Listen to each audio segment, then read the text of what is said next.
सरगम ना साजदा नहीं मधुर आवाज का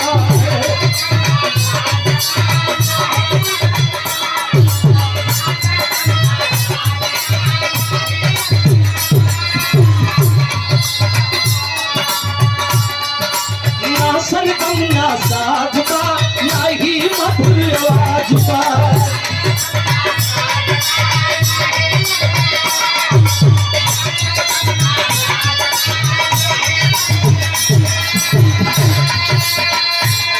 और ये आशीर्वाद आता है 500 रुपए का पुरस्कार राजेश यादव। तोहरे सहारे कुछ नहीं ना,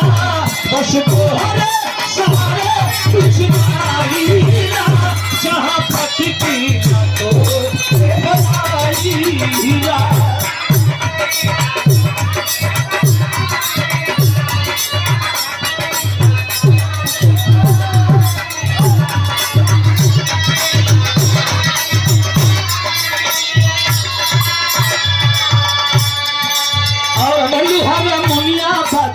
भोलू हरा मुनिया बाजे लागल कर ताल हो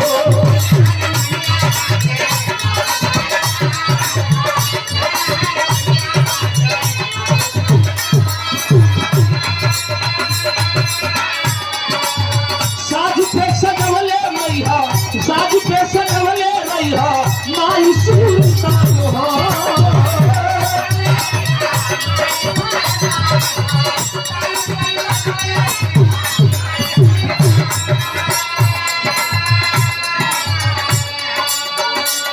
अब सरगम के स्वर पे लगाई ना,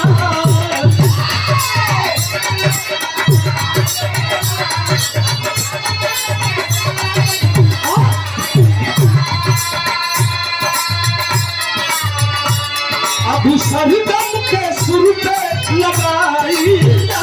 जहाँ भटकी तो बनाई ना।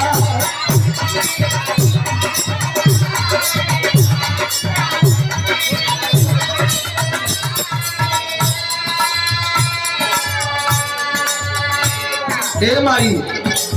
गरे सलाम लाला तोहरे फूल हो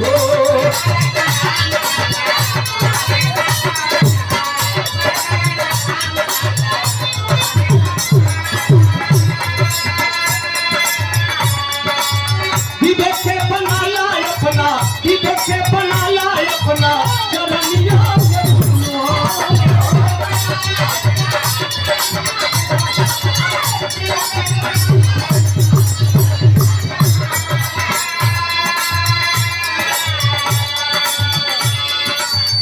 नाम मुक्ति का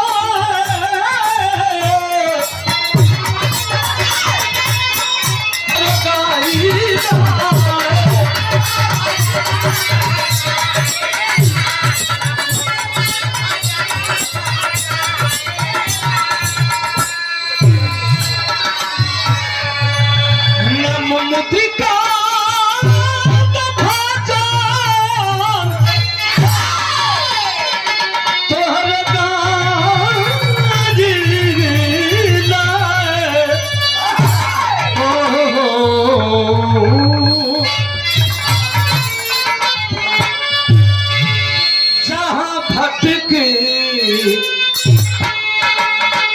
भैया रात भर छी करते रहे आप भटकी लतो के बोला